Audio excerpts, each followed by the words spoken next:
A black 11-year-old boy approached a millionaire in a diner and whispered 4 desperate words. The man, distracted by his newspaper, didn't pay much attention until he saw the boy's tears. The decision he made then changed everything. Tommy stood inside the diner's entrance, holding the door open just enough to slip through without drawing attention. The place smelled like coffee, bacon, and cleaning products. The early morning light hit the window near the corner booth, where a well-dressed man sat alone with a newspaper. Tommy noticed the man's expensive watch and neatly combed hair. A few other customers occupied booths, sipping coffee and picking at pancakes. The sound of utensils against plates mixed with quiet conversations and the low hum of the overhead lights. Tommy took small steps inside, shoulders tight, eyes scanning the room. He wore a plain red t-shirt that looked too big and a pair of worn jeans. His shoes were old and scuffed. His stomach felt empty. He had not eaten since yesterday afternoon. He had no money, no backup plan. He only had one idea, and it stood right there, at that table by the window. That man, Mr. Anderson, came here often. Tommy recognized him from previous mornings. Tommy had watched him read the newspaper and drink black coffee. The man's face was always serious, like he had nothing to worry about. Tommy knew he had money. The watch, the suit, the shoes, everything suggested he had money. Tommy needed help, and this man was the only person who might be able to give it. Tommy moved toward a corner near the door. He tried not to bump into anyone. The counter was to his left, where the cook passed plates to a waitress with short blonde hair. The waitress looked at Tommy but said nothing. She knew him. She had given him scraps before, sometimes a half-eaten piece of toast or leftover bacon. She never asked questions, and he never explained. Today, Tommy did not come just for scraps. He needed something bigger. He needed real help. His grandmother was at home in pain, no medicine left. He had no way to pay for more. He had tried saving money, but it was never enough. He had watched Mr. Anderson for days, waiting for the right moment. He wanted to speak right away, but his voice felt stuck. He worried that if he just walked up and started talking, Mr. Anderson would tell him to go away. Tommy's hands shook. He took a seat at an empty booth, 3 tables away from the man. He tried to calm down. His heart beat fast. He thought about his grandmother's face that morning. She had struggled to get out of bed. He had given her some water and apologized for not having any medication. She only nodded and tried to hide how much it hurt. He remembered that moment clearly. He had to do something. Tommy looked down at the table in front of him. The surface felt sticky. He ran a finger along a small crack in the laminate. He turned his head slightly, checking if Mr. Anderson was still absorbed in his newspaper. He was. The man lifted his coffee cup, took a sip, and turned a page. No one bothered him. He seemed important, like a person others respected or feared. Tommy needed to get his attention. But how? The waitress who sometimes helped Tommy approached his table. She did not sit, just leaned a bit closer and spoke softly. "You all right, kid?" she asked. Her voice was flat but not unfriendly. Tommy shrugged. He swallowed hard. "I'm fine," he said too quietly. He looked away. He didn't want her to know what he planned. She did not press him. She simply walked away to pick up more orders. He appreciated that she never asked too many questions. Tommy looked at Mr. Anderson again. He tried to imagine what to say. Should he say, "Excuse me," first? Should he talk about his grandmother's health right away or start softer? He was only 11, but he knew he had to sound as calm as possible. He doubted the man would listen if he started crying or speaking nonsense. Tommy wiped his eyes with his sleeve. He wasn't crying, but he felt close to it. There was no time for that. He had to be strong. Outside, cars passed along the street. The diner's large front window let in some light, but it was still early. The air inside was warm. Tommy could see a reflection of himself in the window. He looked tired. He had not slept well. He had nightmares again. He pushed those thoughts aside. he had to focus on right now. Nothing else mattered except getting help for his grandmother. He got up from the booth and stepped toward Mr. Anderson's table, but halfway there he paused. He watched the man flip another page of the newspaper. Tommy's heart pounded. He wanted to turn around and leave.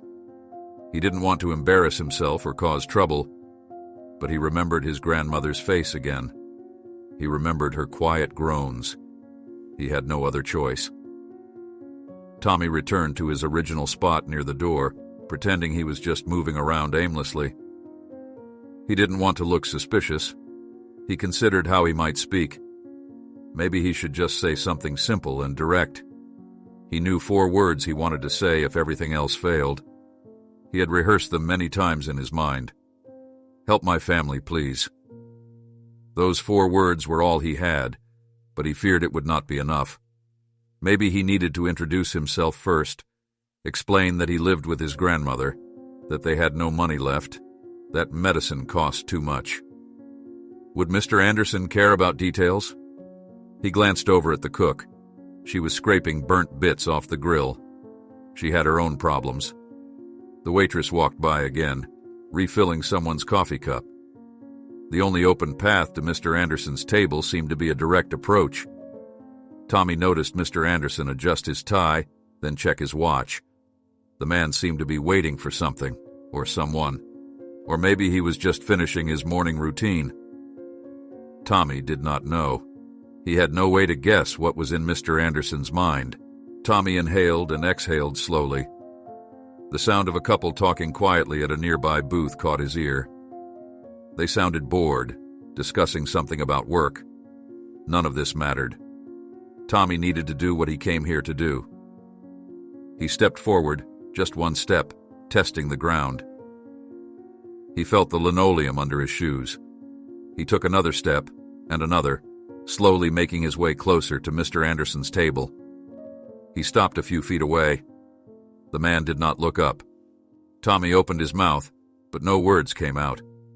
He could hear his own breathing. He wanted to speak, but couldn't push the words past his throat. He retreated a few steps, heart sinking. Maybe he needed to approach from the side. If he stood at the table's corner, maybe Mr. Anderson would look up. Tommy circled around a small table with salt and pepper shakers, carefully avoiding eye contact with other customers. He picked a spot near the man's table, not too close, not too far. He could see Mr. Anderson's face now, focused on some article. The man's eyes moved across the page. Tommy clenched his fists, then relaxed them. This would not get any easier if he waited. He had to just do it. He considered speaking the man's name, but he only knew it because he had heard the cook mention it once. "Mr. Anderson," she had said, "your coffee is ready." Tommy hoped that was his name. It would be awkward if he was mistaken. He looked at the man's suit jacket, hanging on the back of the booth. He looked at the way the light shined on that gold watch. He looked at the man's clean fingernails and polished shoes. This person had everything Tommy didn't. Tommy had nothing to lose by trying. He pressed his lips together and took one final deep breath. He had run out of time for doubts. He could not go home empty-handed. If he failed, his grandmother would suffer more. He stepped up to the man's table. His legs felt weak, but he stood straight. He cleared his throat softly, just loud enough to be noticed. He opened his mouth, ready to try speaking again. He felt a lump in his throat, but fought against it. He could at least say the man's name. Mr. Anderson?" Tommy's voice came out low and shaky. He waited, heart pounding. He saw Mr. Anderson's eyes flick up from the newspaper for a second, barely acknowledging him. The man frowned and returned to reading. Tommy's chest tightened. He had to try harder. Before he could speak again, he noticed a subtle shift in the diner's atmosphere. The waitress looked over, concerned. The couple paused their conversation. No one said anything, but Tommy felt their eyes on him. Mr. Anderson still did not engage, still focused on the paper. Tommy swallowed hard. He was so close, but still invisible. He needed to be louder or more direct. He needed to push himself further. As the chapter ended, Tommy stood at Mr. Anderson's side, summoning the courage to speak again. He could not walk away now. He straightened his shoulders, preparing to try once more, determined not to give up. Tommy stood there, stiff and quiet, with his shoulders drawn in. Mr. Anderson kept his eyes on the newspaper, tapping his finger against the table as if counting seconds. Tommy opened his mouth again, trying not to look around at the other customers. "Excuse me, sir," Tommy said, his voice still low. He forced the words out. "I need to talk to you for a moment." Mr. Anderson raised his eyes just slightly, then lowered them back to the page. He pressed his lips together and turned another page, making a soft rustling sound. Tommy felt a sharp twist in his stomach. He had managed to speak, but it was not enough. He needed this man's attention, not just a glance. Tommy tried again. He stepped closer, staying to the side of the table so he would not block the man's view. "Sir," he said, a bit louder this time, "can I please talk to you?" His voice cracked at the last word. He swallowed and tried to keep steady. He noticed the waitress watching from a distance, her face tense. The cook leaned forward behind the counter, gripping a spatula, eyes narrowed. Mr. Anderson lifted his gaze. This time he held it on Tommy's face for more than a second. He looked annoyed. "What do you want, kid?" he said. His tone was flat, not friendly. He glanced at the clock on the wall as if he had somewhere important to be. "I'm sorry to bother you," Tommy said, his knees feeling weak. I really need help. He paused, looked down at the floor, and tried to steady his breathing. "My grandmother is sick. We have no money for medicine. I don't know what else to do." His words came out in a strained whisper, but at least they came out. Mr. Anderson sighed and leaned back in the booth. He tapped his newspaper on the table. "Kid, I'm reading the paper. Go ask someone else." He did not even sound curious. He sounded bored and irritated. Tommy felt his chest tighten. He could hear a few quiet murmurs from other customers. He knew they were staring. The security guard, a heavy-set man in a dark uniform, started walking over. Tommy saw him from the corner of his eye. He had to say something before it was too late. "Please," Tommy said, trying to hold Mr. Anderson's gaze. "I'm not asking for much. Just some help. My grandmother is in pain. I can't pay for her medicine. I don't know what to do." His voice shook and he pressed his palms against his jeans to keep them from trembling. The security guard arrived and stood to Tommy's left. The guard's presence felt heavy. "Is this kid bothering you, sir?" he asked, looking down at Mr. Anderson. Mr. Anderson lifted an eyebrow, looked at Tommy, then at the guard. He shrugged. "It's fine," he said in a dry tone. "Just give me a moment." He turned back to Tommy. "Look, I don't carry cash for random handouts. I suggest you leave me alone. This is not my problem." Tommy's heart sank. He knew this would be hard, but he did not expect such a cold response. He struggled to keep the tears back. He reminded himself that if he gave up now, his grandmother would continue to suffer. He could not leave without trying harder.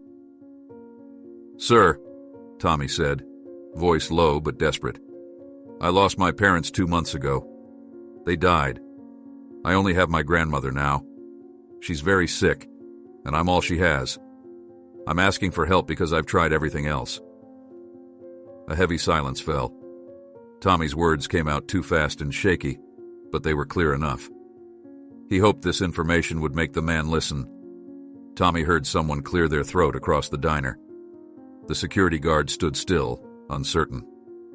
The waitress slowly approached, holding a coffee pot, pretending to check on refills. The cook watched from behind the counter, her jaw set. Mr. Anderson put the newspaper down. He studied Tommy's face for a moment. "I'm sorry to hear that," he said, but his voice lacked warmth. "Still, I don't know you. Why would I help you?" Tommy's eyes brimmed with tears, but he refused to let them fall yet. "Because I have no one else to ask," he said. His voice cracked again. Because you can help. I see you here almost every day wearing nice clothes, reading the newspaper, and you always seem like someone who can do something. I'm just asking for medicine for my grandmother. The security guard shifted his weight, looking at Mr. Anderson. The man ran a hand over his chin, sighed, and glanced around as if looking for a way out of this conversation. The other customers tried not to stare openly, but Tommy could feel their attention. He heard the quiet clink of dishes. He smelled old coffee in the air. Time felt slow. Kid, Mr. Anderson said, do you think I'm running a charity here? He picked up his coffee cup and took a slow sip. You can't just walk up to strangers and ask for help. That's not how the world works. Tommy's throat tightened. He felt the tears slip down his cheeks now, warm and unstoppable. He didn't want to cry in front of everyone, but he could not control it anymore. I know that, Tommy said, voice shaky. I know it's not how things work. But what am I supposed to do? Should I just let my grandmother stay in pain? I have no money. I can't get a job. I'm 11 years old. Mr. Anderson placed the coffee cup down a bit harder than necessary, making a dull thud. He narrowed his eyes. You're 11? His voice softened slightly, almost imperceptibly. Where do you live? Tommy hesitated. Should he give details? He glanced at the security guard, who looked less aggressive now. The waitress stood a few steps away, clutching the coffee pot with both hands, her knuckles turning white. Near the park in the Bronx, Tommy said. We live in a small apartment. My grandmother can't walk well anymore. She's too weak. Mr. Anderson said nothing for a moment. He tapped his fingertip on the table. Tommy saw something shift in the man's eyes, but he could not name it. Tommy forced himself to keep talking. She needs medicine. I've been trying to save what little I have, but it's not enough. I already lost my parents. I can't lose her too. The silence around them felt heavier now. The waitress took a step forward, hesitated, then spoke in a quiet voice. He's telling the truth, she said. The kid comes around sometimes. He never causes trouble. He's been struggling. Mr. Anderson looked at her and frowned. He leaned back, crossing his arms. You know him? He sounded suspicious. She shrugged. I've seen him a few times, she said. He's polite, he's quiet. She looked at Tommy. He never asked me for money, just sometimes took leftover toast or something like that. Tommy wiped his face with his sleeve, feeling embarrassed. He wished the entire diner would stop watching him. He wanted this conversation to be over, but it had to end with some kind of help. He looked back at Mr. Anderson, who seemed deep in thought. The security guard cleared his throat. If the kid's telling the truth, maybe we should just let him talk, he said quietly. He did not sound angry anymore. Mr. Anderson turned his attention to Tommy again. He spoke slowly, choosing words carefully. I'm not a heartless person, he said, but I don't know you. I have no reason to trust what you're saying. For all I know, you could be making this up to get money. Tommy felt a wave of panic. He shook his head. I'm not lying, he said, voice firm despite his tears. I swear, my grandmother is sick. We can't afford her pills. I don't want your money for myself. I just need help buying the medicine. The man pressed his lips into a thin line. He glanced at the clock again, then at the cook behind the counter, who now stood with arms folded, watching. Let me ask you something, kid, Mr. Anderson said. Where's your grandmother right now? Tommy answered without hesitation. She's at home, sir, he said. She's alone. I left her sleeping because I couldn't stand seeing her in pain without doing something. He looked down. I came straight here. I knew I'd find you here this morning. Mr. Anderson's eyes narrowed. You've been watching me? Tommy nodded. He felt a spike of fear, worried that this would only make him look bad. Not in a weird way, he said quickly. I just knew you were always here, drinking coffee, reading the newspaper. I didn't know where else to go." There was another long pause. The waitress shifted her weight, and the security guard took a small step back, giving them space. The other customers pretended to focus on their food, but the silence in the diner felt strained. Finally, Mr. Anderson exhaled sharply. "Fine," he said. "Sit down for a moment." He gestured to the seat across from him. His tone was more neutral now. He did not sound friendly, but at least he was not telling Tommy to leave. Tommy slid into the booth across from the man. The vinyl seat felt cold through his jeans. Mr. Anderson folded his newspaper and set it aside, then rested his arms on the table. He fixed Tommy with a steady look. "If I were to believe you, what exactly do you need?" Tommy's heart raced. This was progress. "I need medicine," he said. "It's pain medication. The doctor gave us a prescription, but we can't refill it because we don't have the money. I need enough to help her through the next few weeks." His voice was quiet, but steady now. Mr. Anderson nodded slowly, still studying Tommy's face, searching for any sign of dishonesty. Tommy met his eyes, trying to show he was sincere. He felt tired, but he would not give up. The waitress hovered nearby, silent. The security guard backed off completely, returning to his post. Mr. Anderson said nothing yet, but the tension in the diner had changed. People were still watching, but now they seemed less hostile. Tommy waited, hands folded in his lap, hoping that this tiny bit of understanding would lead somewhere. Mr. Anderson kept his arms on the table, watching Tommy with an expression that was hard to read. Tommy shifted slightly in his seat, trying to ignore the way the waitress lingered nearby, pretending to wipe down a clean table. He felt the eyes of other customers, but he tried to focus only on the man in front of him. "Do you know the name of the medicine?" Mr. Anderson asked. His tone was still flat, but at least he was asking questions now. Tommy nodded. "It's a pain medication. The doctor prescribed it after she got worse last month. I have the prescription at home." He paused, worried that not having the paper on him might look suspicious. "I can show you. If you come with me, you can see for yourself." Mr. Anderson frowned. "I'm not going to your house, kid. Let's not get ahead of ourselves." He took a moment to think. "How much do you need?" Tommy hesitated. He was not sure of the exact amount. He knew the medicine was expensive because last time they bought it, his grandmother had used all the money left from his parents' pension. "I'm not sure," he said quietly. "I know it's more than I can afford. Maybe a few $100s, maybe more. I don't know the exact price." Mr. Anderson sighed. He glanced at the waitress. She avoided his eyes and stepped back toward the counter. The cook pretended to be busy stacking plates but kept glancing their way. The security guard had returned to his spot near the door, one hand on his belt, ready to step in if something happened. "This is all very strange," Mr. Anderson said. He lowered his voice. "A kid asking me for money in a diner. I could just say no. I could ignore this." He paused, his gaze moving over Tommy's face. "But you're here, crying, talking about your grandmother. If you're lying, you're doing a pretty good job. I don't think you are, though." Tommy felt relief mixed with nervousness.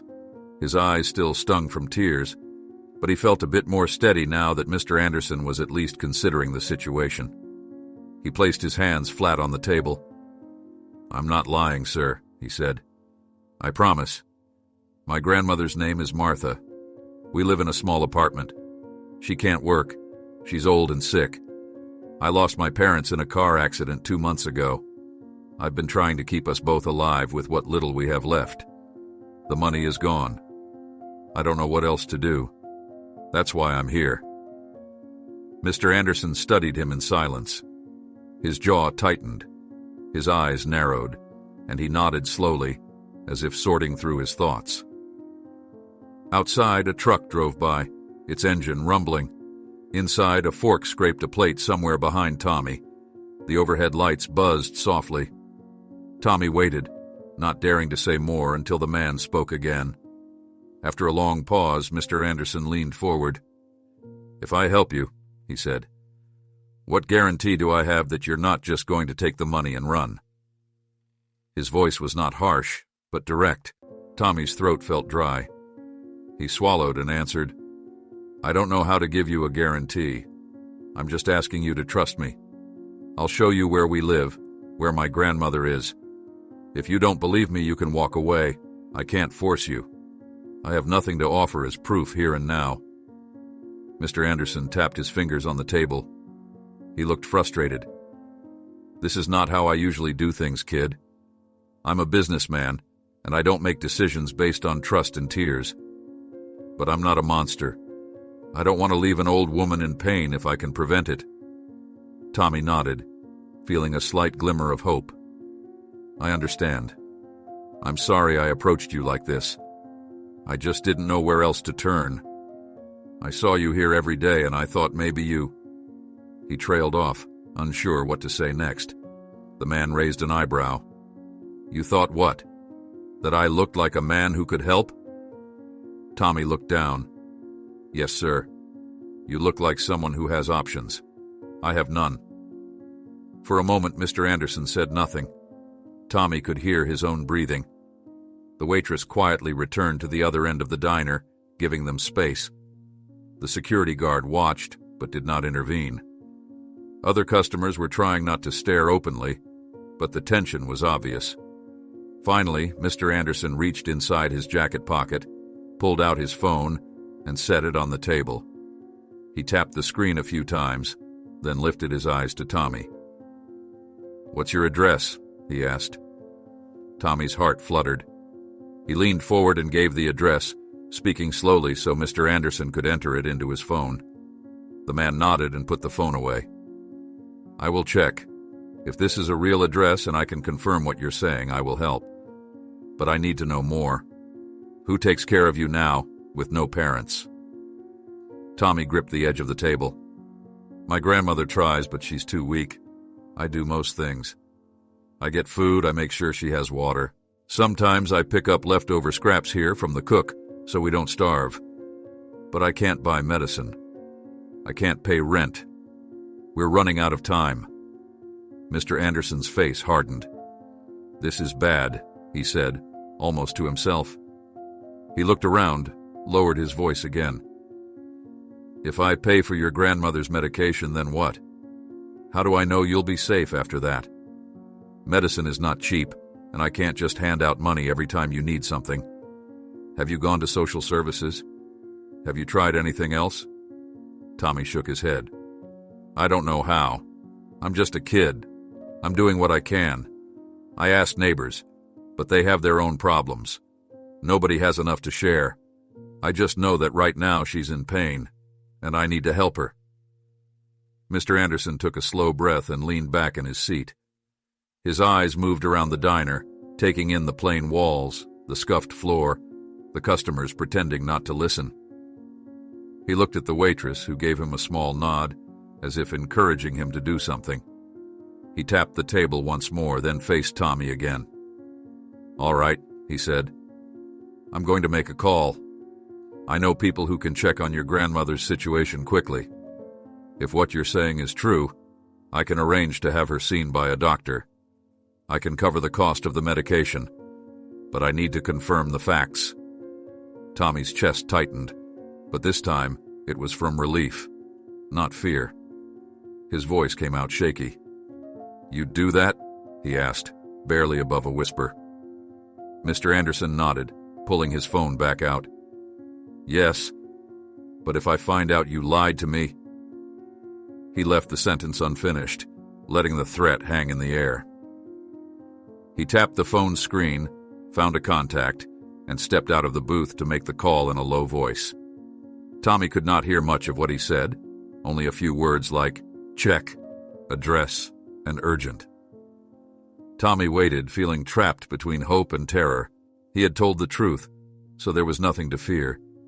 Yet he worried about how long his grandmother could last. He wiped at his eyes, trying to regain some composure. He noticed the waitress standing by the counter, arms crossed, watching with concern. The cook watched too, leaning on the counter, not saying anything.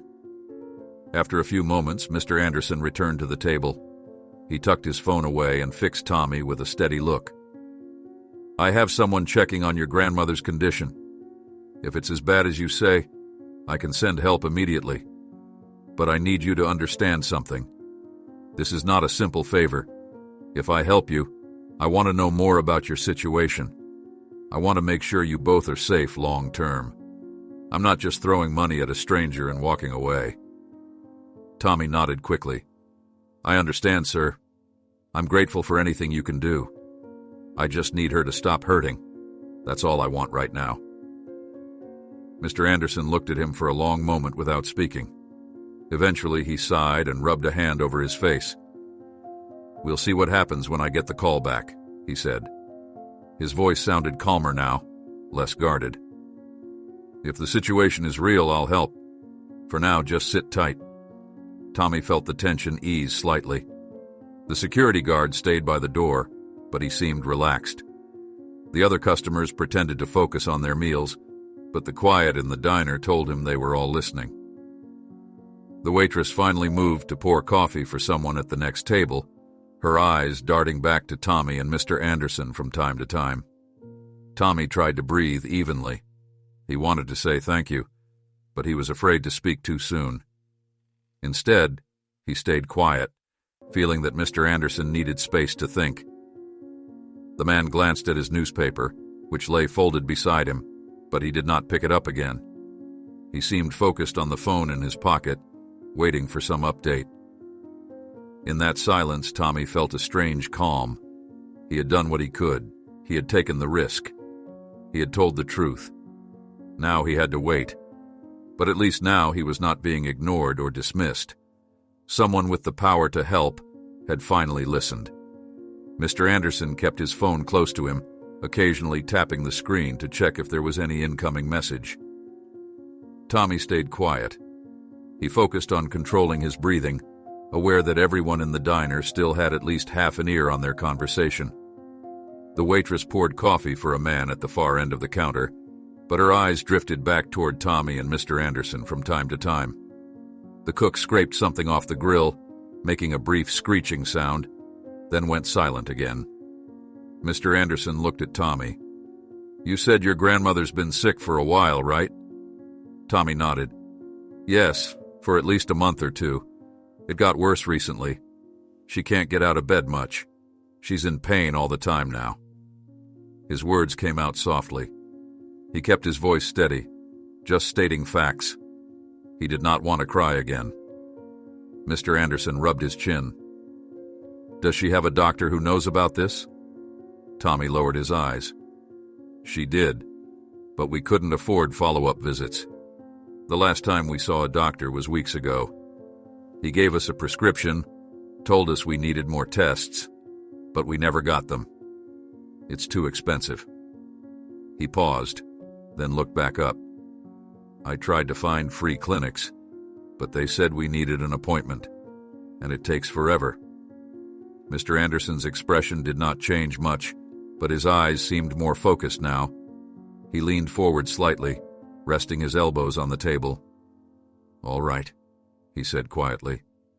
"If my contact confirms her condition, I'll arrange a doctor's visit. Maybe we can do something about those tests." Tommy felt a flicker of hope. He glanced at the security guard by the door. The guard met his eyes, then looked away, pretending to scan the street outside. The other customers were mostly quiet, some sipping coffee, some staring at their plates. It was as if the entire diner waited for the outcome of this strange situation. The sound of Mr. Anderson's phone vibrating broke the tension. He picked it up, pressed it to his ear, and spoke in a low voice. Tommy caught a few words. "Yes. Check. Apartment, condition." Tommy held his breath. He did not know who Mr. Anderson had called or how they were verifying anything, but he hoped they were fast. After a short conversation, Mr. Anderson ended the call and placed the phone on the table. He looked at Tommy, his face still hard to read. "They're sending someone over there right now. It will take a bit of time. Until then, we wait." Tommy nodded, relieved that something was happening. He wondered if this would really work. He kept quiet, not wanting to push the man any further. He had already risked a lot by asking for help so directly. Now that he had Mr. Anderson's partial cooperation, he needed to stay calm. Mr. Anderson tapped a finger on the table, looking past Tommy at the diner's interior. "You come here often," he said, changing the subject. "You said you've seen me here before." Tommy swallowed and answered truthfully. "I come in the morning sometimes to see if I can get leftovers. The cook gives me some bread or bacon sometimes. I never asked for money. I just took what I could get and left." Mr. Anderson nodded. "I see." He looked toward the kitchen. The cook pretended to be busy, but it was obvious she was listening. Mr. Anderson turned back to Tommy. "So, you've been surviving on scraps from here?" Tommy shifted in his seat. "Mostly. Sometimes I pick up cans outside and trade them in for a few dollars. Sometimes neighbors give me a little food, but it's never enough to buy medicine." He paused, remembering the prescription and how he had looked at it over and over, hoping to find a solution. "I did what I could." Mr. Anderson sighed quietly. "This is not a good situation, kid." He rubbed his eyes. "If I help you once, you'll need help again. Your grandmother needs ongoing care, not just a one-time fix." Tommy heard the words and felt a lump in his throat, but he tried to stay calm. "I know," he said. "But if you help now, at least she won't be in pain. I can figure out the rest later. Maybe I'll find some way." Mr. Anderson cut him off, shaking his head. "We'll see what can be done. One step at a time." The waitress approached cautiously. She spoke softly, as if not to break a fragile balance. "Can I get you anything else, Mr. Anderson? Another coffee?" She looked at Tommy, gave a brief sympathetic nod, but kept her attention on the man. Mr. Anderson glanced at his coffee cup. It was half empty. "Sure," he said, pushing the cup forward. He looked at Tommy. "Do you want something? Food or a drink?" Tommy hesitated. He was hungry, but he felt awkward asking for anything else. Still, the question sounded genuine. "Maybe just some toast," he said, barely above a whisper. The waitress nodded and left to get their orders. Mr. Anderson leaned back in the booth again, his eyes drifting to the window. Outside, the morning sun rose higher, brightening the sidewalk. People walked by, looking in through the glass. None of them knew what was happening inside. Tommy tried to calm the nervous energy inside him. He thought about his grandmother lying in bed. He hoped that whoever Mr. Anderson sent would help. He hoped she would not be scared. He had left her that morning without explaining much. He just said he would try to do something. She had looked at him with tired eyes and said nothing. After a few minutes, the waitress returned with fresh coffee for Mr. Anderson and a plate of toast for Tommy. Tommy muttered a quiet, "Thank you." He picked up a piece of toast, ate it slowly, savoring the taste of something other than stale bread from home. It was dry and plain, but at least it filled his stomach a bit. Mr. Anderson took a sip of his coffee and watched Tommy eat. "You said your parents died 2 months ago," he said, his voice controlled. "Car accident, right?" Tommy nodded, his mouth full of toast. He swallowed before speaking. "Yes, sir. It happened late at night. I was at home sleeping. My grandmother told me the next morning. They never came back." Mr. Anderson's jaw tightened. He looked away briefly, then turned back. "That's rough," he said. "I'm sorry." Tommy said nothing. He just nodded and kept eating his toast, not wanting to talk too much about that. It was a raw subject, and he was barely holding himself together. They fell into a tense silence. Outside, a siren wailed in the distance, then faded away. The security guard shuffled his feet near the door. The customers kept their voices low as if afraid to interrupt something important. The cook pretended to rearrange glasses on a shelf, her back turned to them. After some time, Mr. Anderson's phone vibrated again. He picked it up, read something on the screen, and then typed a quick reply. He slipped it back into his jacket pocket. Tommy watched his face, trying to guess what the message said, but the man gave no hint. "Someone will check on your grandmother's apartment soon," Mr. Anderson said. "If she's really in that state, they'll contact me, and I'll make arrangements for proper care. She needs a doctor's visit, pain medication, maybe more. It won't be cheap, but that's not your concern right now." Tommy let out a slow breath. "Thank you," he said. "I mean it. Thank you." Mr. Anderson nodded once, accepting the thanks without comment. He looked at Tommy's plate. "You can have more toast if you want," he said. "Or something else. You look hungry." Tommy shook his head. "This is fine," he said, picking at the crust. He felt uneasy accepting too much. He did not want Mr. Anderson to think he was taking advantage of his kindness. Mr. Anderson sighed. "Suit yourself," he said. He took another drink of coffee, placed the cup down, and folded his arms. "This might take a while. Are you going to stay here until we have news?" Tommy considered this. He did not want to leave without knowing what would happen. He felt safer here now that Mr. Anderson was involved. At home, his grandmother was alone, but he could not help her there. Here, at least he could receive updates. "I'll wait," Tommy said. "I want to know what happens." Mr. Anderson nodded. "All right. Just stay quiet and don't cause trouble. I'm not in the mood for drama. I'm doing this because it feels like the right thing to do, not because I enjoy it." Tommy managed a small, grateful smile. "I understand." They sat there, the two of them, a well-dressed businessman and a skinny kid who had approached him out of nowhere. The other people in the diner still listened quietly, their meals half finished. The waitress moved around, refilling coffee cups, but said nothing more to them. Mr. Anderson kept his phone on the table, face down.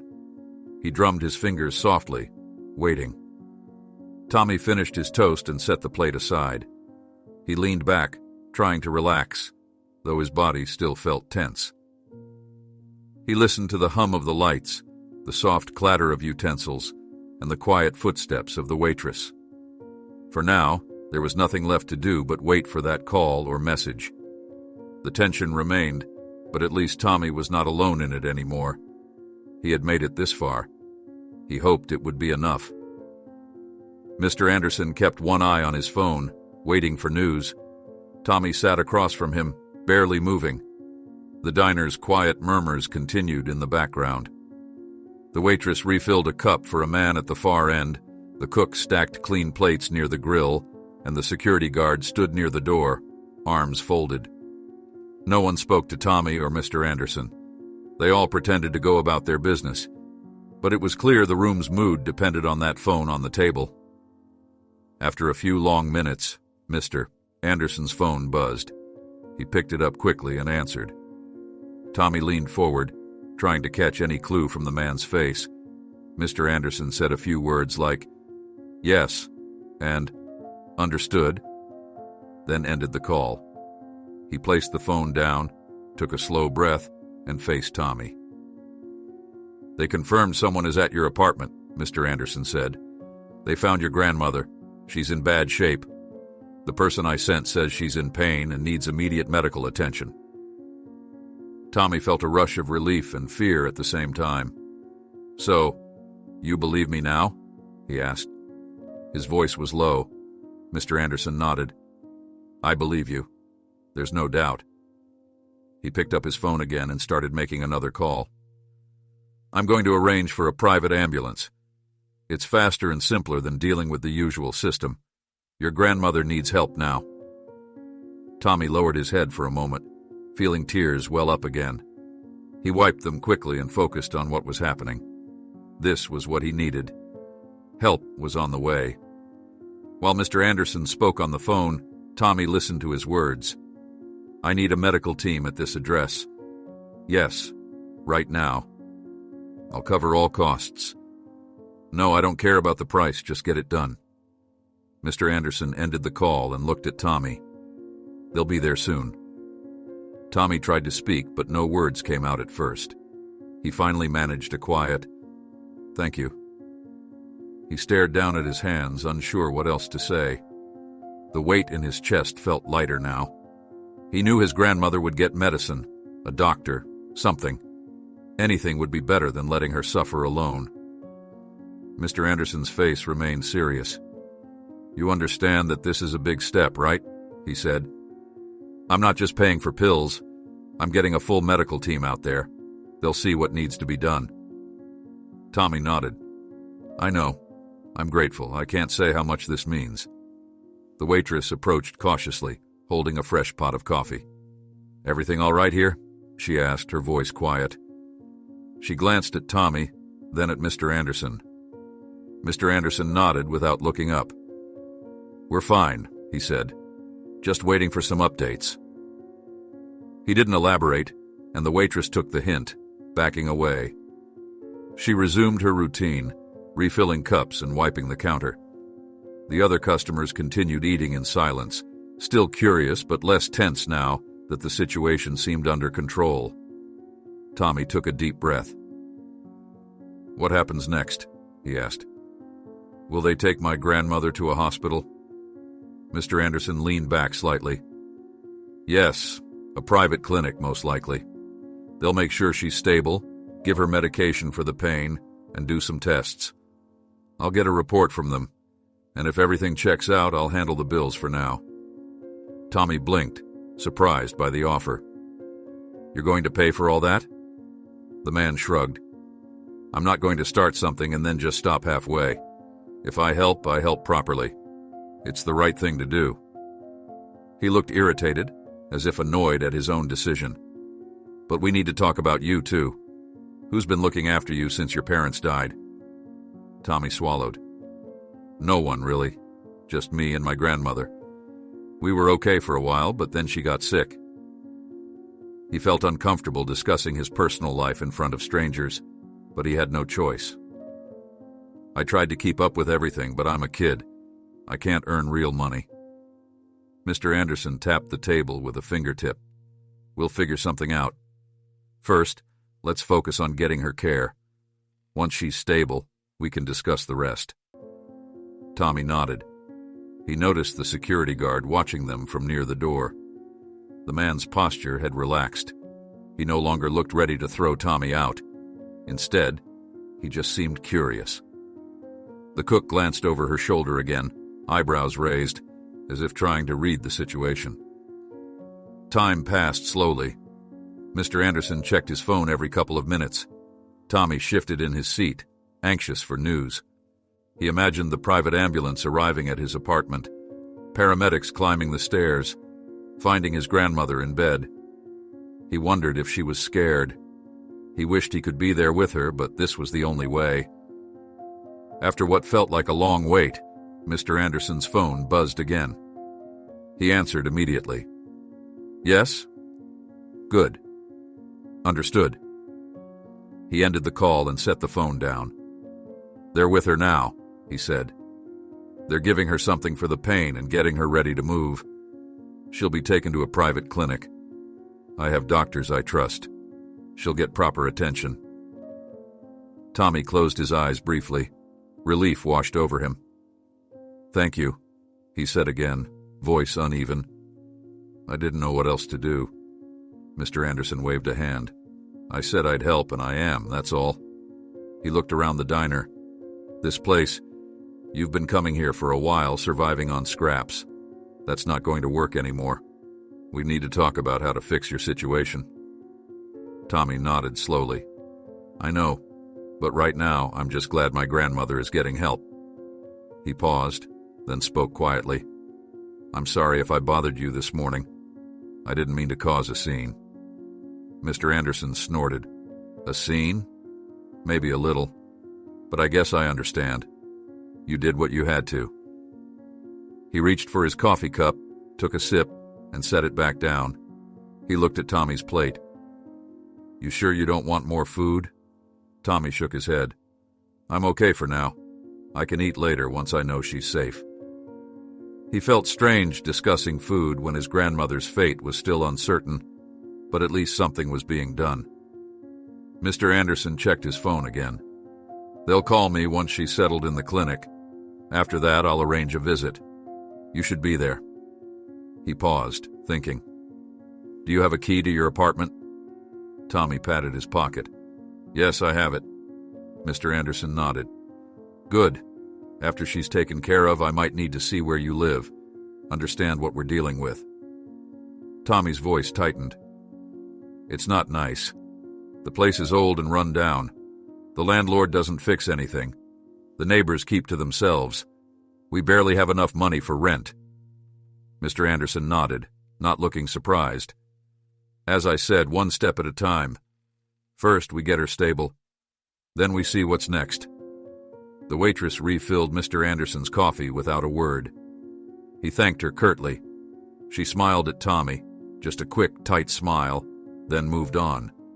The security guard rubbed the back of his neck, looking unsure if he should stay by the door or leave. The customers had returned to their quiet meals. The diner's atmosphere felt calmer now. Everyone seemed relieved that the confrontation had turned into something productive. No one asked questions. No one challenged Mr. Anderson's decisions. They recognized that he was in control now. Tommy shifted in his seat. How long do you think until we know something? He asked. I just want to know if she's going to be okay. Mr. Anderson shrugged. Hard to say. Maybe an hour or two. They have to run tests, see what she needs. Pain management. Maybe some surgery if required. I don't know. I'm not a doctor. He looked at Tommy, his expression neutral. You're not going anywhere, right? You'll wait here until we get the next update? Tommy nodded. I'll wait. He had nowhere else to go and no reason to leave. If he went home, the apartment would be empty.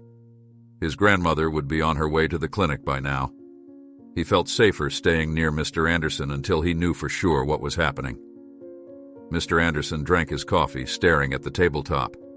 Tommy glanced around the diner again. The tension had eased, but now there was a heavy sense of anticipation. They all waited for the next piece of news, the next call or message that would say what the doctors found. At least now, Tommy was not alone in this. He had asked for help, and against all odds, help had come. He could breathe a little easier, knowing his grandmother was no longer alone and in pain. Mr. Anderson and Tommy remained at the booth. The diner's hum continued softly in the background. The waitress brought more coffee for Mr. Anderson without speaking. He nodded at her, then returned his attention to the phone on the table. Tommy kept his eyes on that phone as well, waiting for any sign of incoming calls or messages. After several minutes of quiet tension, Mr. Anderson's phone buzzed. He picked it up immediately and spoke in a controlled tone. Yes? He listened, tapped his fingers on the table, and then nodded. All right, send me the details. Keep her comfortable. He ended the call and set the phone down. Tommy leaned forward, feeling the nerves in his chest. Is she okay? Mr. Anderson took a moment before answering. They have her at the clinic now. She's stable and receiving pain medication. They'll run tests to see what's needed next. The doctor will call back with more information soon. Tommy exhaled. He gripped the edge of the table. That's good. At least she's not in pain anymore. Mr. Anderson nodded. It's a start. He looked at Tommy. This is not going to be simple. Your grandmother will need ongoing care and a better living situation. You understand that, right? Tommy swallowed. I know. I don't know how to fix all that. I just knew I had to do something. I'm sorry if that put pressure on you. Mr. Anderson shook his head. I made a choice to help. You don't need to apologize. But now that I'm involved, I want to understand more. How have you been surviving since your parents died? Did no one from social services contact you? Tommy looked down at his hands. I got a letter once. It asked for documents and said we might qualify for something, but I didn't know how to handle it. My grandmother was too weak to deal with it. I tried to fill out some forms, but I got confused. I never followed through. Mr. Anderson frowned. So you've been alone? With no guidance, no support? Tommy nodded. Yes, sir. He rubbed his arm, feeling ashamed. I just did what I could. I sold a few things from the apartment, cheap stuff, to buy groceries. I took handouts, leftovers. I tried to make it work. Mr. Anderson sighed quietly. This is not acceptable. You're a child. You shouldn't be doing all this alone. He took a sip of his coffee, then set the cup down. Once your grandmother's condition is clearer, we'll figure out a plan. You need a stable environment. You need school, regular meals, and a place where you're not begging for scraps. Tommy nodded, unsure what to say. The idea of a real solution felt too big to grasp. He had only hoped for medicine, not a complete change in his life. After a few more minutes of silence, the waitress approached again, her posture cautious. Do you need anything else? She asked quietly, looking at Mr. Anderson first, then at Tommy. Mr. Anderson glanced at Tommy. You hungry? You haven't eaten much. Tommy shrugged. I'm fine, but maybe a glass of water would help. The waitress gave a quick nod and left to get the water. Mr. Anderson tapped at his phone, checking for messages. The cook worked quietly behind the counter, the security guard remained at the door, and the customers kept their voices low. When the waitress returned with a glass of water, Tommy took it and sipped carefully. It tasted clean and cool. He realized he was thirsty. He thanked the waitress, who gave a small nod and walked away. The calm atmosphere in the diner felt strange compared to the tension of before. Mr. Anderson looked at Tommy. You said you don't have any other family members who can help? Tommy shook his head. No. My grandmother is the only one left on my mother's side.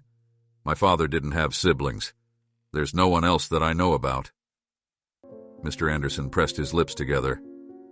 Then it's just you two. That means someone has to step in and provide stability. If your grandmother is too sick to work or care for you, there needs to be another arrangement. Tommy felt a chill run down his spine. What kind of arrangement? Mr. Anderson looked uncomfortable for a moment, but he kept his tone level. Potentially, a foster situation, or maybe I can help arrange legal support. You can't just stay in that apartment alone with no income and a sick grandmother. You need more than a one-time fix. Tommy's stomach tightened. He did not like the idea of strangers coming in and taking him away. He needed his grandmother, and he wanted to be there for her. I won't leave her, he said firmly. Mr. Anderson raised a hand. I'm not saying you have to leave her. I'm saying we need a proper solution. Maybe home care, maybe some long-term plan. But that costs money and requires legal steps. Tommy's voice grew tense. I understand. I just don't want to be separated. She's all I have left. Mr. Anderson nodded. I get it. Let's see what the doctors say first. If she can recover with treatment, maybe we can find a stable living arrangement. If she's too sick to work, then at least you can have consistent support, so you're not out here begging. Tommy lowered his head. He felt like a burden, and the thought of depending on Mr. Anderson's kindness for everything made him uneasy, but he knew he had no other option. Thank you, he said quietly. I know it's complicated, I just needed help. Mr. Anderson checked his phone again. We should hear from the doctor soon, he said. They'll want to know what to do next, and I'll approve the treatments. He paused, considering something. Do you know what condition your grandmother has? The person you mentioned a month or two ago. Did they say what kind of treatment she needed? Tommy shook his head. They mentioned tests, something about needing to see a specialist. I only know it's painful. She can't walk properly. She can't sleep well. It's been getting worse, not better. Mr. Anderson nodded grimly. All right. The doctors at the clinic will figure it out. He leaned back in the booth. You'll need to trust them. They know what they're doing. Tommy nodded, trying to stay calm. I trust them, he said. I just want her to feel better. Silence settled over them again. The diner went on with its quiet routine. The waitress refilled coffee for other customers, the cook started preparing something new on the grill, and the security guard shifted his weight from one foot to another. Outside, the daylight grew brighter, cars and pedestrians passing by. Mr. Anderson's phone buzzed once more. He answered quickly. Yes? He listened, his jaw tightening. Understood. Do what needs to be done. He ended the call and set the phone down, looking at Tommy. They're starting some tests now. They want to make sure they identify what's causing the pain. It might take a few hours. Tommy nodded. At least she's getting help. He looked around the diner, then back at Mr. Anderson. Do I need to stay here, or can we go to the clinic? Mr. Anderson shook his head. They said to wait. Doctors don't like having people hover in the halls.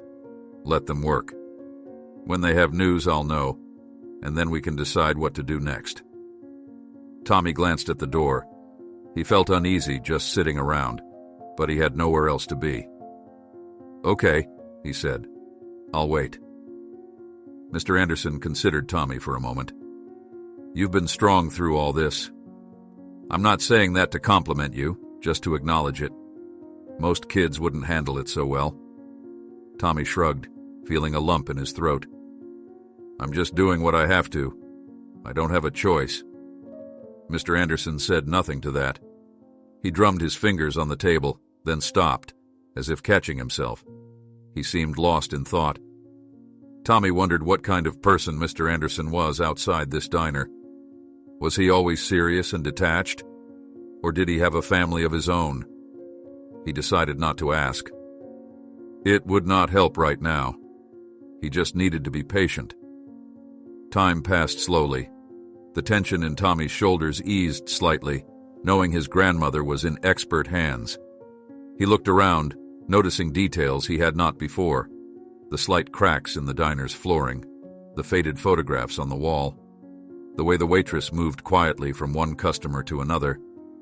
Everything seemed simple compared to the problems he faced, but at least now he had help.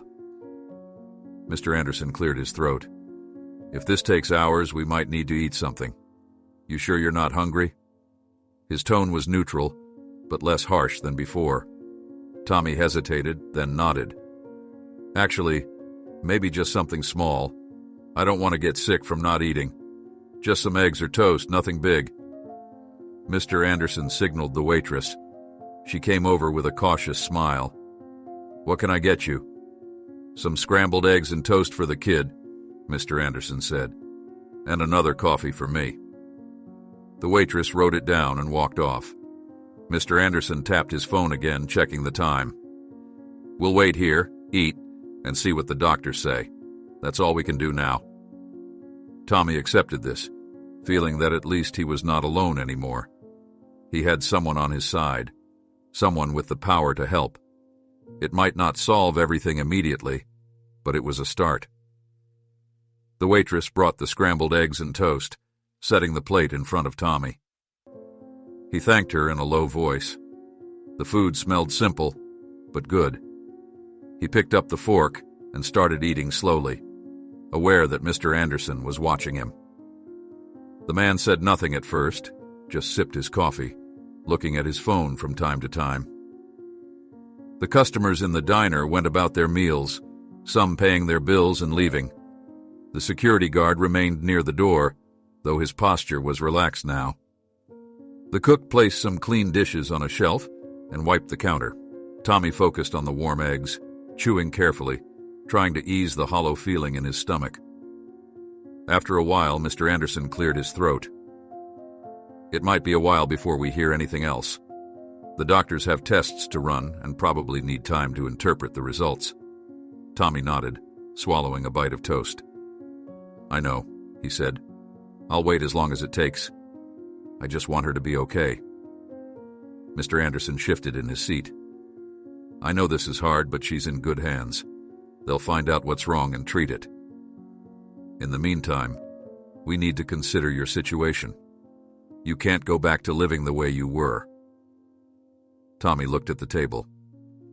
"I know," he repeated quietly, "but I don't know what else to do. I don't have money, I don't have anyone." Mr. Anderson tapped the table lightly with a finger. "That's why I'm here. I'm getting involved now. I have contacts who can arrange proper housing and medical support. But first I need to understand what's possible. If your grandmother recovers enough to go home, we might need a home nurse, or we might need to relocate you both somewhere safer and cleaner." Tommy nodded, feeling a mix of gratitude and uncertainty. "Do we have to leave the apartment?" Mr. Anderson shrugged. "If it's not suitable, yes. You mentioned it's run down and you can't pay rent. Even if your grandmother recovers, how will you afford it? You need a stable environment." Tommy's eyes stung, but he didn't cry this time. He just accepted the reality of the situation. "I understand," he said. "I'll do whatever it takes to keep her safe." Mr. Anderson lowered his voice. "You have to trust me on this.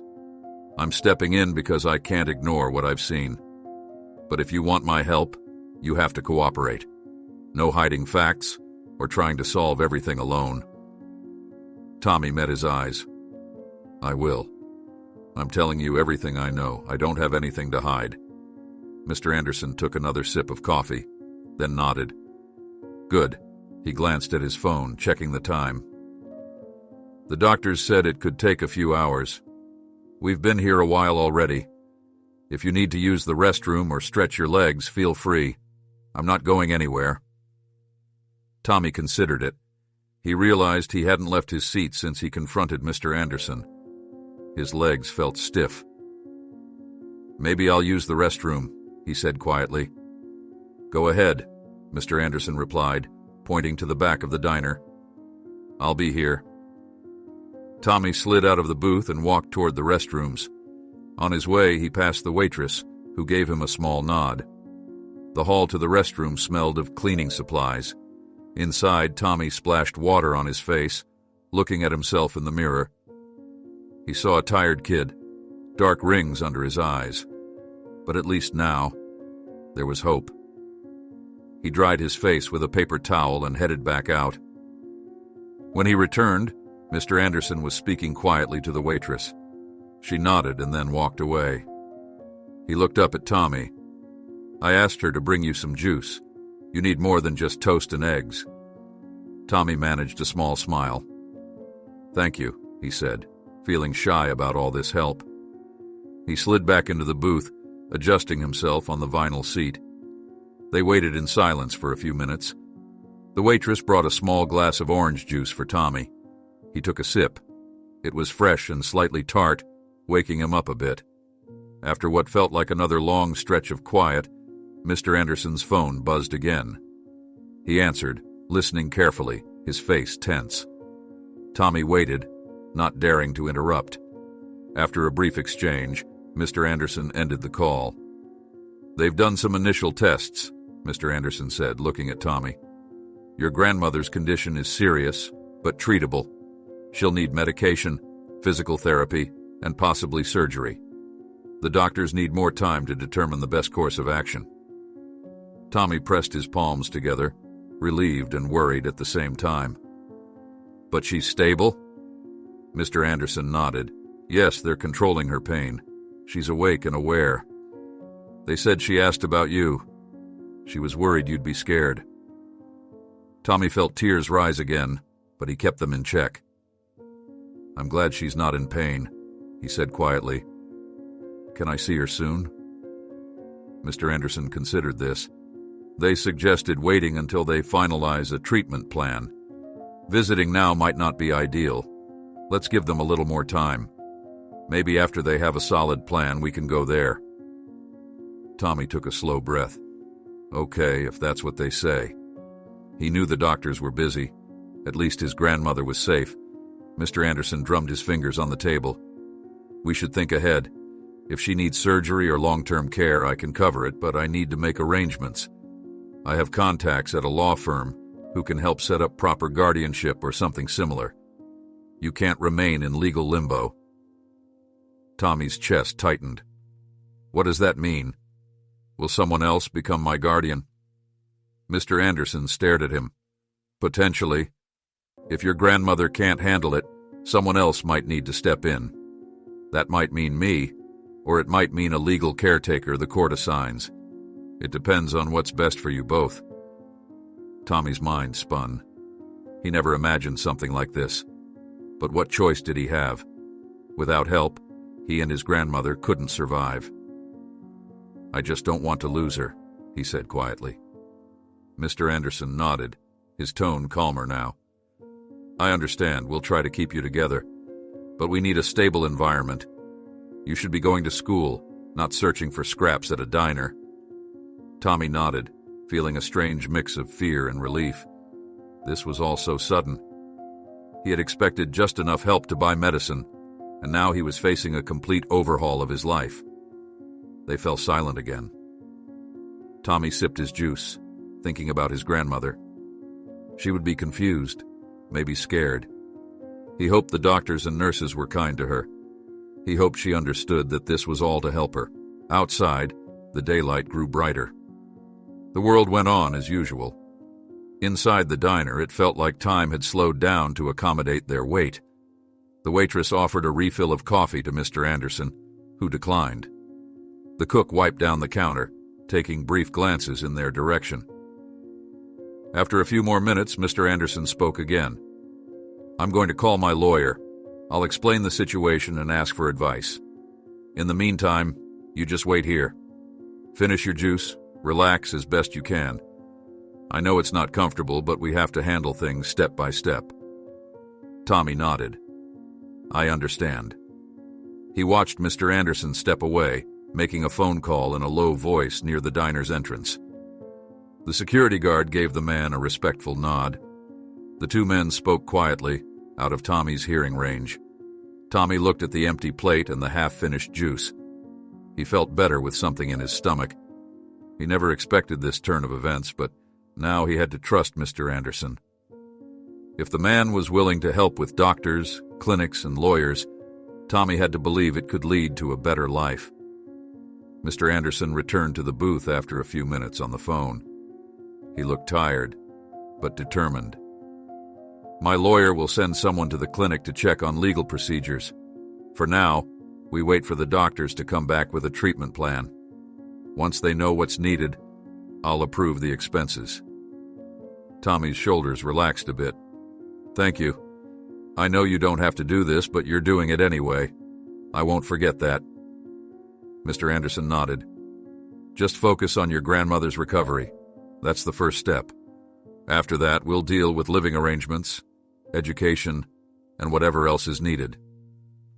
Tommy accepted that. He had never had anyone guide him through a crisis before. It felt strange to rely on a stranger, but Mr. Anderson was no longer just a stranger. He was the only person who stepped up to help. They settled back into a quiet waiting mode, the tension slightly eased by the knowledge that his grandmother was stable and receiving care. Tommy held on to that thought, hoping everything would work out in the end. Mr. Anderson kept his phone on the table, face up, so he could see any incoming calls or messages immediately. Tommy sat quietly, thinking about what the doctors might say.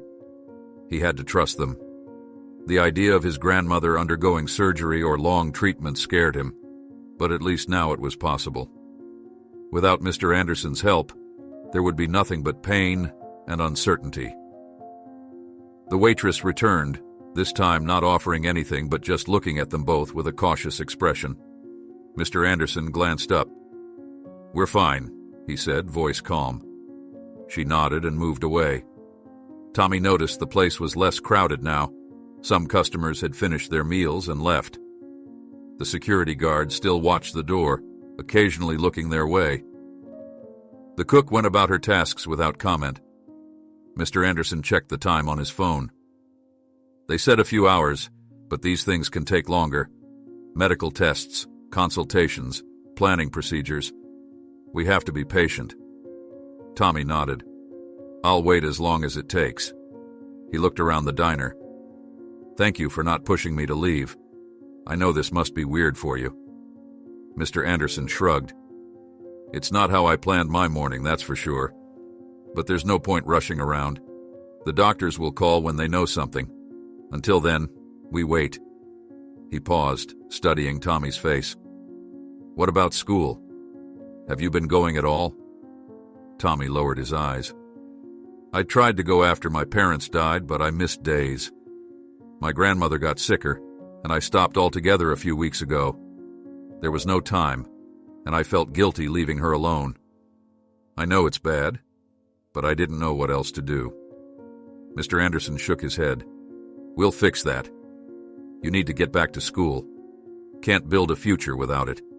He didn't sound angry, just stating a fact. Tommy nodded, feeling a tug of shame. "I know I'm behind, but if my grandmother gets better and if we have a safe place, I can go back." Mr. Anderson agreed. "We'll arrange it. I can talk to some people, see if we can get you enrolled somewhere decent. Maybe even tutoring if you're behind. But first, the medical situation has to be settled." Tommy heard the word "we," and it felt strange. Just yesterday he was alone, with no prospects, and now a wealthy businessman was saying "we," like they were a team. It was comforting and scary at the same time. He didn't want to become dependent or disappoint Mr. Anderson. Still, this was better than starvation and fear. Time passed slowly. The overhead lights hummed softly. The waitress refilled Mr. Anderson's coffee without a word, and he murmured a brief thanks. Outside, footsteps and traffic moved along the street, normal life continuing. Inside, Tommy's world hung on the next phone call. Eventually, Mr. Anderson's phone vibrated again. He grabbed it quickly, answering in a measured voice. Tommy leaned forward, trying to guess from his expression what was happening. Mr. Anderson listened, asking a few short questions. "When? What's the next step?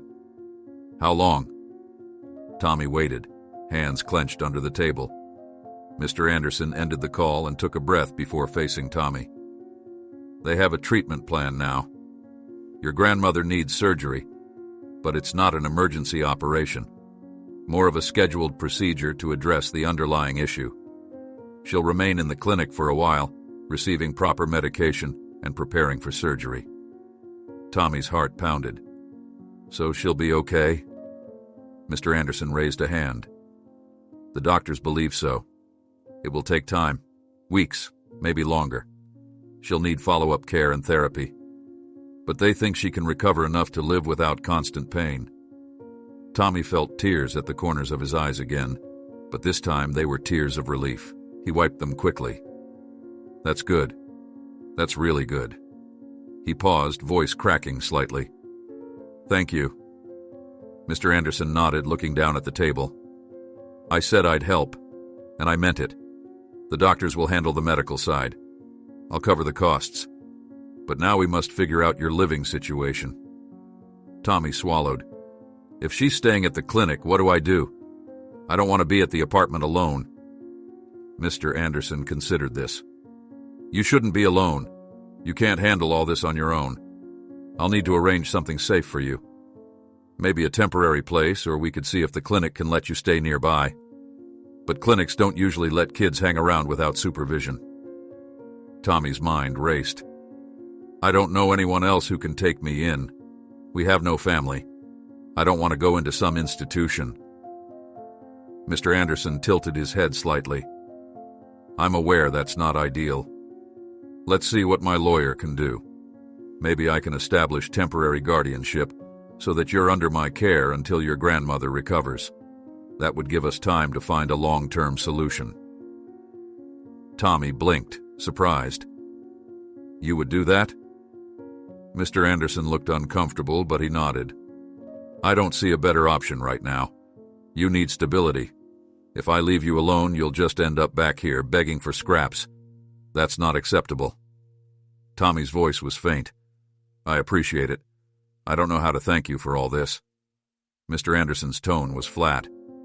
"Don't thank me yet. We have a lot to do.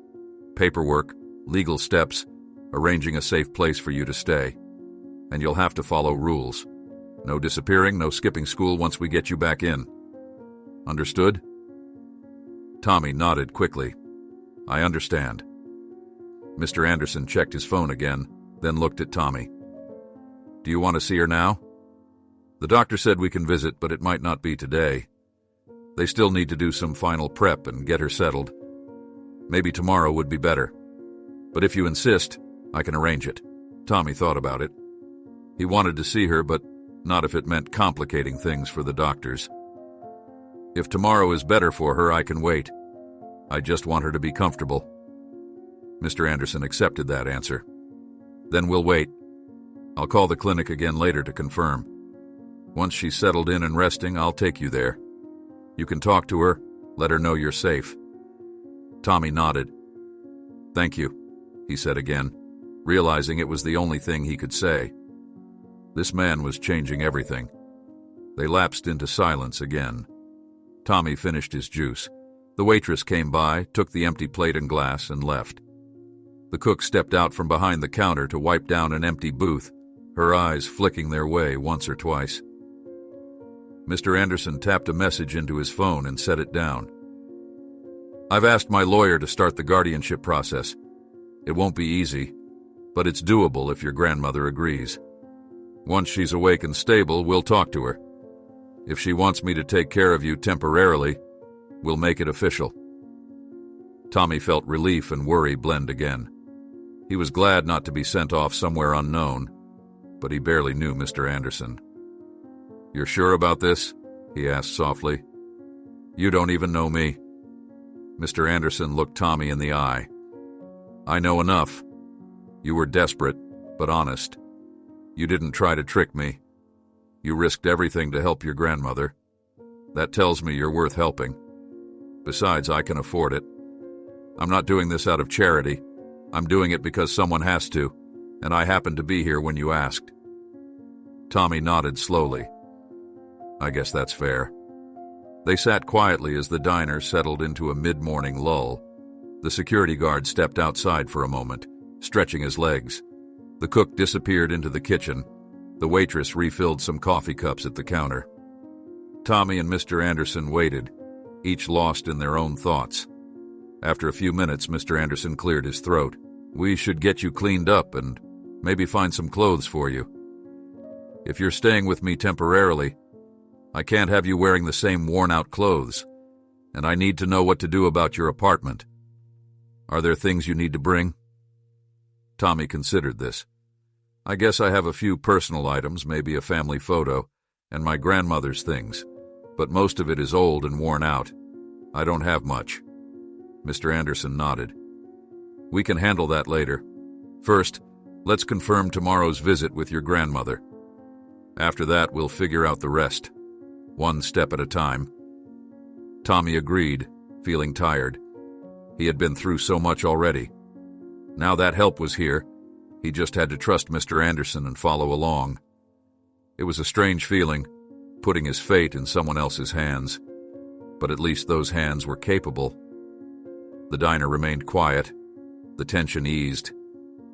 For the first time in weeks, Tommy didn't feel completely alone or hopeless.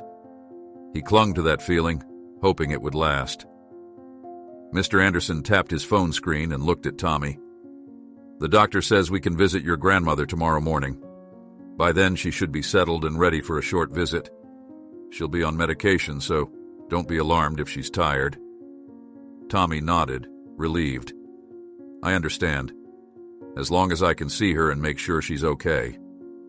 Mr. Anderson leaned back in the booth. We've been here a while. I've handled the medical part and contacted my lawyer. It might be time we leave the diner and handle some practical things. You'll need a place to sleep tonight. I can arrange a room in a decent hotel for now. Later we can work on something more permanent. Tommy tensed slightly. A hotel? With you? Mr. Anderson waved a hand dismissively. Don't worry. I'm not putting you in a strange situation. I'll get 2 separate rooms. You're not staying in a rundown apartment alone. And I'm not dropping you off with strangers. Until we have a legal arrangement, this is the simplest option. Tommy hesitated. then nodded. "I trust you," he said quietly. He still felt unsure, but there were no better options. Staying here wasn't an option. Going back home alone made no sense. And Mr. Anderson was offering help and safety.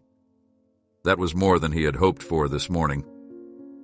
Mr. Anderson finished his coffee and placed the cup down. "Before we go, we should settle the bill." He waved the waitress over. She approached, holding a small notepad. "Just the coffee, eggs, toast, and juice," Mr. Anderson said. "I'll pay now." The waitress quickly totaled it up. "That'll be $12.50. Mr. Anderson pulled out a wallet, took out a bill, and handed it to her. "Keep the change," he said flatly. He didn't say anything else, and the waitress just nodded, thanking him softly. As she walked away, Tommy looked at Mr. Anderson. "Thank you for the food," he said. "I hadn't eaten a proper meal in a while." Mr. Anderson stood up, adjusting his suit jacket. "Don't mention it. Let's go. We have a lot to do." Tommy slid out of the booth. He felt stiff from sitting so long. He followed Mr. Anderson across the diner. The security guard stepped aside, holding the door open for them without a word. Outside, the day was bright, the sidewalk busy. People passed by, unaware of what had just happened inside. Mr. Anderson paused on the sidewalk, scanning the street. "I have a car service that can pick us up," he said. He took out his phone, tapped the screen, and then put it away. "They'll be here in a few minutes." Tommy stood beside him, feeling awkward. He noticed Mr. Anderson's expensive suit and compared it with his own worn jeans and t-shirt. He realized he must look out of place, but Mr. Anderson didn't comment on that. He just waited calmly, ignoring the curious looks from a few passers-by. Within minutes, a black sedan pulled up to the curb. The driver stepped out and opened the rear door. Mr. Anderson gestured for Tommy to get in. Tommy hesitated but then climbed in, settling on the seat. Mr. Anderson followed and closed the door. The interior smelled like leather and fresh air. The driver got back behind the wheel and waited for instructions. "Take us to the Midtown Hotel," Mr. Anderson said. The driver nodded and pulled into traffic. Tommy looked out the window as the city moved by. He felt strange sitting in such a nice car, heading to a hotel with a man he had only approached a few hours ago. But he had no reason to distrust him now. Mr. Anderson had done everything he promised and more. Mr. Anderson cleared his throat. "When we get to the hotel, I'll check us in. I'll pay for both rooms.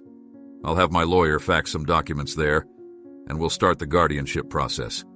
It won't be official overnight, but at least I can show the hotel staff that you're under my protection."